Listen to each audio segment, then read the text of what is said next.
साल 1997 में नोवा के साइंटिस्ट साउथर्न पैसिफिक के करीब एक साउंड को रिकॉर्ड किया और उन साइंटिस्टों के मुताबिक ये साउंड एक मिस्टीरियस क्रिएचर का हो सकता है जो धरती पे पाए जाने वाला सबसे बड़ा जीव ब्लू व्हेल से भी 10 गुना बड़ा हो सकता है। और दूसरी तरफ धरती का अब तक का सबसे बड़ा शार्क मेगालोडॉन, जिसकी लंबाई 18 से लेके 25 मीटर तक बताई जाती है। और कुछ रिसर्चर्स के मुताबिक मेगालोडॉन का बाइट फोर्स धरती पे रह चुके सबसे खतरनाक जीव टीरेक्स से भी कई गुना ज्यादा हुआ करता था।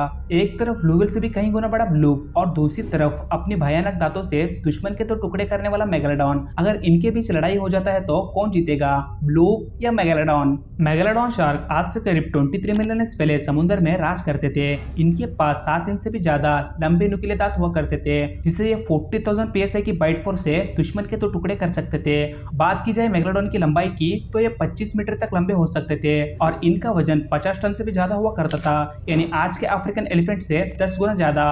दूसरी तरफ ब्लू, इस जीव के बारे में साइंटिस्टों के पास ज्यादा जानकारी नहीं है। दरअसल 1997 में नोवा के साइंटिस्ट पॉइंट नेमो नाम की जगह पे एक साउंड को रिकॉर्ड किया और उन साइंटिस्टों ने अनुमान लगाया कि ये साउंड किसी बड़े जीव का हो सकता है जिसकी लंबाई 215 मीटर से भी ज्यादा हो सकती है। यानी इसका मतलब ब्लूप आकार में मेगालोडॉन से कई गुना बड़ा है, लेकिन मेगालोडॉन ब्लूप के मुकाबले काफी तेज और फुर्तीले होते हैं। अगर ब्लूप मेगालोडॉन पे हमला कर देते हैं तो तब मेगालोडॉन आसानी से ब्लूप के हमले से बच जाएगा। फिर मेगालोडॉन भी पीछे नहीं हटेगा, वो भी ब्लूप पे हमला करेगा, लेकिन मेगालोडॉन के हमले से ब्लूप को ज्यादा चोट नहीं पहुंचेगा क्योंकि ब्लूप आकार में बहुत ही बड़े होते हैं। फिर ब्लूप अपनी मजबूत जबड़ों से मेगालोडॉन को कस के पकड़ेगा, लेकिन समुद्र में मेगालोडॉन के कई सारे रिश्तेदार होते हैं और ऐसी समय में मेगालोडॉन जरूर दूसरे शार्क का मदद लेगा। और अगर बहुत सारे मेगालोडॉन साथ मिलके ब्लूप पे हमला कर देते हैं तो तब ब्लूप का मरना तय है। लेकिन पॉइंट नेमो के करीब सिटी ऑफ रेले में रहने वाले लोगों का कहना है कि पॉइंट नेमो जगह पे पहले कुतुलू नाम का जानवर रहता था और साइंटिस्ट समुद्र में जिस साउंड को सुने हैं वो ब्लूप का नहीं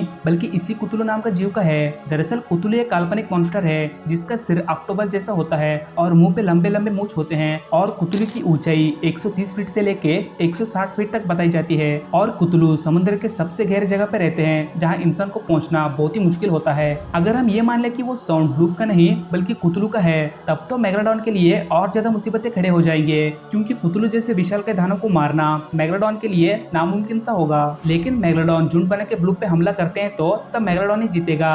लेकिन क्या हो ब्लूप पे झुंड बना के रहते हो तब तो नजारा कुछ और ही होगा। खैर, कुछ साइंटिस्टों का मानना है वो जिस साउंड को सुने थे वो ब्लूप का नहीं बल्कि आइसबर्ग टकराने से क्रिएट हुआ था। और साथ ही मेगालोडॉन आज से करीब 3.6 मिलियन ईयर पहले ही इस धरती से विलुप्त हो चुके हैं। यानी इसका मतलब मेगालोडॉन और ब्लूप के बीच ना ही अतीत में लड़ाई हुआ था और ना ही भविष्य में होने वाला है। वही कुछ रिसर्चर्स का कहना है कि हम समुद्र के बारे में सिर्फ 5% ही जानते हैं, बाकी का 95% समुद्र अभी भी अनडिस्कवर है। यानी इसका सीधा मतलब है कि समुद्र के गहराइयों में ब्लू व्हेल से भी कई गुना बड़े जीव रहते होंगे जिनके बारे में हम नहीं जानते।